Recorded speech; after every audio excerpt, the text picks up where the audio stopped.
కానీ రామ్ లక్ష్మణ్ మాస్టర్ దగ్గర మీరు చాలా సంవత్సరాలు ఫైటర్గా చేశారు కదా? ఒకటే ఊరు కదా మీరు? ఒకటే ఊరు, ఒకటే ఊరు. అక్కడ కూడా పనిచేసి. చుట్టాలా మీకు లేకపోతే? చుట్టాలేం కాదు కానీ అంతా ఒకటే ఊరు, కలిసి ఉండేవాళ్ళం కదా. ఎదురెదురు ఇల్లు. మా ఇద్దరు సంది రోడ్డే అడ్డం, ఆటోళ్ళు వాళ్ళ ఇల్లు, ఇటు మా ఇల్లు ఊర్లో. వాళ్ళ దగ్గర కూడా పనిచేశాను. ఎన్ని సంవత్సరాలు చేశారు? వాళ్ళ దగ్గర కూడా 5 ఏళ్ళు పనిచేశాను. చేస్తూనే ఉంటాను, అప్పుడు కూడా వెళ్తూనే ఉంటాను. వాళ్ళు కూడా ఇప్పుడు కూడా వెళ్తూనే ఉంటాను. ఇప్పుడు వాళ్ళ దగ్గర మీరు కూడా స్టంట్లు చేశారా బద్రీ అన్నలాగా? బానే. కానీ ఇద్దరు సమానంగా ఎదగలేకపోయారు ఎందుకు అక్కడ? అంటే ఏమన్నా ఇబ్బందులా లేకపోతే మీరు బయటికి రావాల్సి వచ్చిందా ఏమన్నా? కాదన్నా, కొంతమంది నచ్చుతారు, అందరు నచ్చరు కదా. సరే మనం ఎందుకులే సైడ్. నేను అందరికీ తిరుగుతుంటాను. ఒకే చోట పని చేస్తే అతనికి ఉన్న రోజే మనం ఇదో తర్వాత వీడు పని చెప్పారు.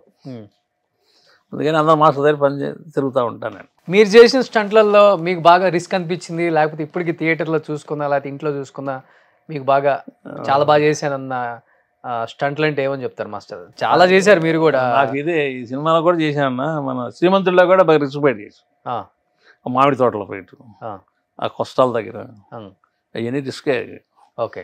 ఒరిజినల్గా చేయించాడు అతను. ఆ రిస్క్ బాగా చేసాం అక్కడ. ఓకే. నాకు రియల్గా కావాలి, నాకు రియల్గా అనలర్స్ ఎక్కువ ఈ కార్ స్టంట్లు ఇవి కూడా చేసేవాళ్ళ మీరు బాగా? నేను కార్ స్టంట్లు పెద్దగా చేసేవాడు, బైక్ అట్లా వెళ్తుండేవాడు. కానీ కార్లు ఇవన్నీ బదిలీ చేసేవాడు. వర్క్ ఈ ఫైట్లు అనేది బాగా ఇంట్రెస్ట్గా చేస్తుండేవాడు. ఫైట్లో కూడా డిఫరెంట్గా చేస్తాడు, న్యాచురల్గా.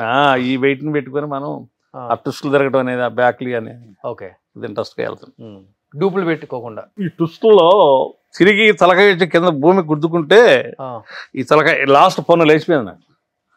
లాస్ట్ పన్ను ఆ ఇట్లా వదిలేశారు, మన వాళ్ళే వదిలేశారు, చేతులు జారిపోయింది అన్నారు మన ఫైటర్లో. ఆ ఇట్లా వదిలి తలకాయ వచ్చి గుద్దుకుంటే లాస్ట్ పన్ను ఓడిపోయింది. లాస్ట్ దంతం ఇప్పుడు లేదు కదా? లేదు లేదు. ఒకసారి అనండి. ఓకే. లాస్ట్ జ్ఞానదంతం లాస్ట్ది. అంటే ఎంత తగిలితే జారిపోయిందండి. షూటింగ్లో ఎప్పుడు ఏమవుతుందో కూడా తెలియదు.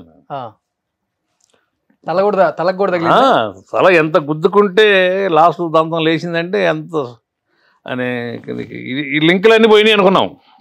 మెడ లింక్, ఆ లింకులు పోయినాయి అనుకున్నాం. నాకు అసలు తెలియలే. అపోలో హాస్పిటల్లో పడేస్తే కానీ రెండో నాకు మరుసనాడు కానీ నాకు అది ఇదే మన తెలివి రాల. అలాగా కోమలో పోయారు 2 రోజులు. తెల్లారి 7 గంటల, తెల్లారి 10-12 గంటల దాకా కోమనే. ఏ సినిమాది? వెంకట మాస్టర్ చేశాడు. సినిమా పేరు నాకు గుర్తులేదు. వెంకట మాస్టర్ హీరో కూడా కొత్త అతను హీరో. అప్పుడు కొత్తగా మాస్టర్ అయ్యాడు ఆయన. వెంకట మాస్టర్ కొత్త అతను. సో ఇలాంటి రిస్క్ షంట్లు అయితే చాలా రిస్కులు అన్నీ బాగా చేశాను నేను. బాగా చేశాను, బాగా మామూలుగా కాదు. కోసుకుపోద్దంటే ఆ పని దెబ్బ తగులుతుందేమో, ఏం కాదులే పద అలాగా చేసుకుంటూ వెళ్ళాను. హీరోస్ అంతా చెప్పరా వద్దు ఏమన్నా అవుతుంది ఇలా వాళ్ళు కూడా చెప్పరా? హీరోలు కూడా వాళ్ళని కూడా పక్క తీసి డూప్ పెట్టుకుంటారు కదా అక్కడ. చెబుతారు వాళ్ళు, చెబుతారు కానీ ఇక్కడ మాస్టర్కి కరెక్ట్గా ఇదిగా నాకు నాకు నాకు నాకు రాలేదు అంటుంటారు. నాకు ఆ షాట్ కావాలనే దాన్ని. షాట్ అనేది సరిగా కాదని మీ ప్రాణానికి రిస్క్ పెట్టి చాలా స్టంట్లు చేశారు. కానీ కొంచెం తేడాలో పోయి ఉంటే ఏమవుతుంది మాస్టర్? అవుటింగ్ ఏముండదు. కొన్ని అలాగే వెళ్తుంటాయి. మన పాపం చూడ జంప్లో లేచి అలా వెళ్ళిపోయాడు చెన్నై అతను. అవుట్. అదే పొద్దున్న లేచి ఫైటరు వెళ్ళాడు అంటే, లొకేషన్ పోయాడు అంటే సాయంత్రం దాకా ఎలా వస్తున్నాడు అనేది మనకి ఇంటికి వచ్చిన దాకా డౌట్లే. కానీ మహేష్ బాబు గారితో ఫైటింగ్ సీన్స్ ఉన్నాయంటే ఎలా ఉంటారు సెట్లో ఆయన? అసలుకి మహేష్ బాబు కూడా బాగానే, ఆయన బాడీ లాంగ్వేజ్ లాగా వెళ్తుంటాం కదా మేము. ఆయన కూడా అడుగుతుంటాడు, కర్రేని పిలవండి అంటాడు పాపం. ఆయనతో ఉండే చాలా సినిమా చేశాను. మహేష్ బాబు బాగుంటారు సెట్లో? బాగానే ఉంటాడు. శ్రీమంతుడి దగ్గర నుంచి కనీసం 10 సినిమాల్లో చేశాను ఆయన. ఓకే. తను బాగుంటాడు. ఆ సినిమా హిట్ అయింది. తర్వాత భర్త నేను అది కూడా చేశాను. అది కూడా మంచి హిట్ అయింది. అక్కడ నుంచి రాజు ఉంటాడు ఆయన దగ్గర, కాస్ట్యూమ్ ఆయన పర్సనల్ కాస్ట్యూమ్. రాజు చెబుతాడు కరోడి మాస్ ఆడాలని ఫస్ట్ నన్ను పిలుస్తాడు. ఆయన కూడా ఒకడు ఇబ్బంది గారు లాగానే ఆయన కూడా కుడ్డు పెట్టి ఎప్పుడన్నా ఫోన్లో మాట్లాడాలనుకుంటే వీళ్ళకి ఫోన్లు చేసి ఇస్తారు. వీళ్ళు ఉన్నారు కదా అసిస్టెంట్లు, అదే వాళ్ళకి వాడికి చెయ్యి ఫోన్ వాడిని పిలుపుతానంట. ఆయన కూడా ఛానల్ కుడ్డు పెట్టాడు బాబు. ఎవరు? మహేష్ బాబు. మీకా? ఓకే, పెట్టాడు. ప్రభాస్ ఆయనకి ఎప్పుడు వర్క్ ఉంటుంది కదా ఆయన దగ్గర ఎప్పుడు వర్క్ ఉంటుంది. చాలా చేసిన ఆయనతో ప్రభాస్. చాలా లవ్లీగా ఉంటాడు, చాలా బాగుంటాడు ఆయన. ఓకే, అన్నయ్య అంటాడు, చాలా బాగుంటాడు ప్రభాస్ గారు. అదే ఎప్పటి నుంచో చూస్తున్నారు కాబట్టి ఛానల్ అన్నయ్య అని ప్రేమగా పిలుస్తాడు. ఆయన ఒక్కడే అన్నయ్య అనేది. ఆయన ఒక్కడే ఆయన అంటాడు. మన ఇతను మోహన్ గారు అబ్బాయి కూడా వాళ్ళ ఇద్దరు పిల్లలు కృష్ణ కానీ వాళ్ళిద్దరు కూడా బాగా అన్నయ్య అంట పిలుస్తున్నారు బాగా. చాలా సినిమా వాళ్ళకి ఫస్ట్ నుంచి చేసుకుంటూ వెళ్ళాం. ప్రభాస్ ఫస్ట్ సినిమా కూడా చేసాం. ఫస్ట్ సినిమా కాడి నుంచి ఈశ్వర్ కాడి నుంచి ఆ ఓడి చీటి అంత లగేజ్ అప్పుడు అక్కడి నుంచి ఆయనతో కంటిన్యూ చేశాను ఆయనతో కూడా. కానీ ఇప్పుడు pan India star, pan world star అయినా కానీ అన్నయ్య అని అంటున్నారు. ప్రేమ చూడండి, మాకు వాళ్ళకి ఉన్న మంచిదనమే. సెట్లో బాగా చలాకీగా ఉంటారా? బాగానే ఉంటాడు ప్రభాస్ గారు. బాగానే ఉంటాడు. సాహోలో ఫైట్ సీన్ ఉంది కదా, ఫైట్ దగ్గర బాగా అడావిడిగా ఉంటాడు, చలాకీగా ఉంటాడు. ఓకే, ఈ మధ్య పాప మీద కాలు కొంచెం ఇదైంది కదా ఆయనకి. కానీ ఈ మధ్య హీరోస్ కూడా చాలా మంది డూపులు లేకుండా మాక్సిమం వాళ్ళే చేస్తున్నారు కదా చాలా మంది. కొన్ని సీన్లు చేస్తున్నారు, కొన్ని సీన్లు రియాలిటీగా ఉండాలి చేస్తారు. కానీ ఇప్పుడు డూపులు ఎక్కువైపోయినాయి బాగా.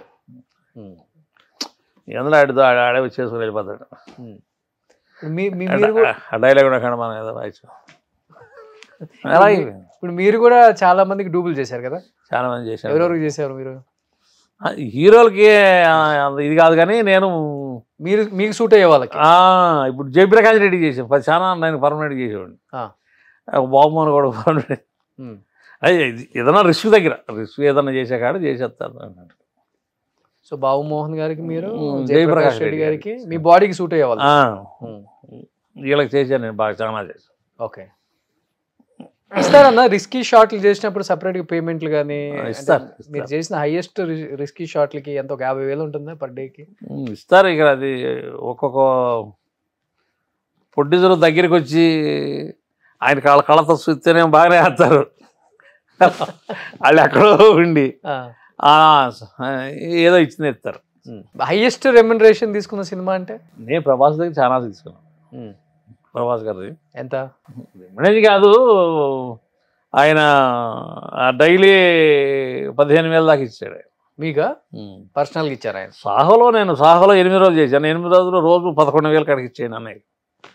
ఆయన సొంత సినిమా లేదు, ఆయనదే కదా. మేనేజర్ వచ్చి ఇట్లా అట్లా అన్నారని అంటే వాళ్ళ తమ్ముడు ఇచ్చేయండి, ఆయన ఏమడిగితే బాగా రిస్క్ పడ్డాడు. ఆయన ఏమడిగితే అది ఇచ్చేసేయండి. ఓకే, ఒక సంతకం చేసాడు అయిపోయింది. ఇది ప్రభాస్ గారు తమ్ముడు ప్రమోద్ అన్న. ఇస్తారు అంటే మన కష్టం కనపడుతుంది కదా. సో అలా ఇష్టపడి పేమెంట్ దగ్గర కాంప్రమైజ్ అవ్వద్దు రామకృష్ణ అన్నతో చెప్పే హీరోస్ ఉన్నారు. ఓకే, చాలా మంది ఉన్నారు. కానీ ఇప్పుడు ఇప్పుడు మన స్ట్రైక్ కాడి నుంచే మరి ఈ బిల్లులు ఇవ్వట్లా. ఈ స్ట్రైక్ కాడి నుంచి ఆగమైపోయారు. అంతకుముందు ఇండస్ట్రీ బాగానే ఉన్నాయి, స్ట్రైక్ కాడి నుంచి మరి దారుణం అయిపోయాను.